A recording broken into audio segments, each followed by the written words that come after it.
ആഗ്രഹിക്കുന്നത് അത്യാഗ്രഹം ഉണ്ടാകുന്നതും തമ്മിൽ വ്യത്യാസമുണ്ട്.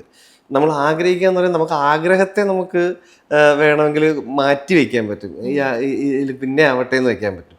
അത്യാഗ്രഹമായി കഴിഞ്ഞാൽ മാറ്റി വയ്ക്കലില്ല. പിന്നെ അതിനോടുള്ള കൊതിയും ആർത്തിയുമാണ്. ഈ ഒരു ആർത്തി കൂടുമ്പോഴാണ് നമുക്ക് ഈ പറഞ്ഞ പോലെ എത്ര കിട്ടിയാലും മതിയാവില്ല എന്നുള്ളതിനാണ് ഈ ആർത്തി എന്ന് പറയുന്നത്. ആഗ്രഹം അതല്ല. നമുക്ക് ആഗ്രഹം ഫുൾഫിൽ ചെയ്യാൻ പറ്റും.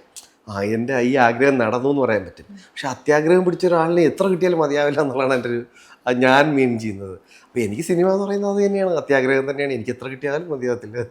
എത്ര ചെയ്താലും എനിക്ക് എന്താ ഒരിക്കലും ഒരു മടുപ്പ് എന്നുള്ള സാധനം വരാത്ത ജീവിതത്തിൽ എൻ്റെ ഒറ്റ കാര്യം എന്ന് പറയുന്നത് എനിക്ക് സിനിമ എന്നുള്ള ഒറ്റ ആ ഒരു ഫ്രെയിമാണ് എൻ്റെ ലൈഫിൽ എനിക്ക് ഏറ്റവും കൊതിയും ആഗ്രഹവും അതിന് മുകളിൽ അത്യാഗ്രഹവും ആർത്തിയുമായിട്ടുള്ളത്. അത് തന്നെയാണ് കാര്യം. അതുകൊണ്ടാണ് എനിക്ക് അത്യാഗ്രഹം എന്ന് പറയുന്നത്. അത്യാഗ്രഹത്തിന് ഒരിക്കലും ഈ പറഞ്ഞൊരു ഇതില്ലല്ലോ. എത്ര കിട്ടിയാലും മതിയാവാത്തതിനെയാണല്ലോ നമ്മൾ ആർത്തി എന്ന് പറയുന്നത്.